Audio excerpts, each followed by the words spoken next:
Dans le cadre du plan France Relance, 35 conseillers médiateurs numériques ont été recrutés sur le département. Des conseillers qui ont débuté leur formation afin d'être pleinement opérationnels avant la fin de l'année. Leur rôle va évoluer parce que les outils numériques évoluent. Ce que l'on voit bien aujourd'hui, c'est qu'il y a des personnes qui sont pas à l'aise avec les procédures dématérialisées. Il y a des personnes qui sont en difficulté lorsqu'elles doivent demander, en utilisant des procédures dématérialisées, le remboursement de leurs frais médicaux, qui ne sont pas à l'aise lorsqu'il s'agit de solliciter ses droits à la retraite. D'autres personnes qui ne savent pas encore comment utiliser les clouds pour stocker leurs données individuelles. Ça, c'est des besoins déjà identifiés. Et puis, on se doute aussi que d'autres personnes pourraient utiliser les services de ces conseillers numériques.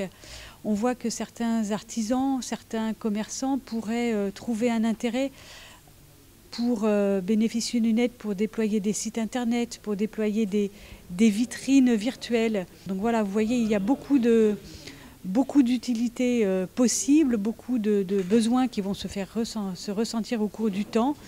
En tout cas, ce qui est sûr, c'est qu'il y a un besoin dès le départ déjà identifié, c'est accompagner les personnes qui n'ont pas d'ordinateur chez elles ou qui ne sont pas à l'aise avec leur usage pour faire, ne serait-ce que pour des formalités administratives simples, pour des demandes du quotidien.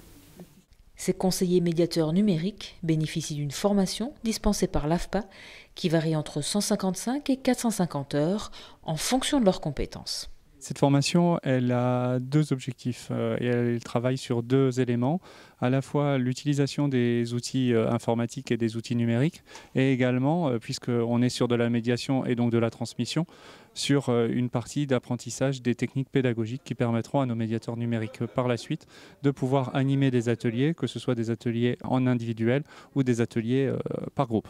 Venus de tout le département, avec des âges et des profils très différents, ces conseillers numériques ont en commun l'envie d'exercer un métier de service. Bon, j'ai quand même fait 20 ans de commerce, j'aime ça, aller au-delà, voir les personnes, les aider. J'aide beaucoup, un peu aussi mes voisins.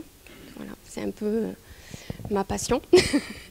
Alors ma mission, moi, elle est donc en tant que conseiller numérique, mais comme celle d'un conseiller numérique, donc il y a l'aspect accompagnement dans la réalisation des démarches, et donc il y a tout un volet aussi préparation de projets de formation avec les partenaires. Donc là, on est en train de faire un gros travail sur un parcours de formation, sur des ateliers en lien avec le numérique et la recherche d'emploi.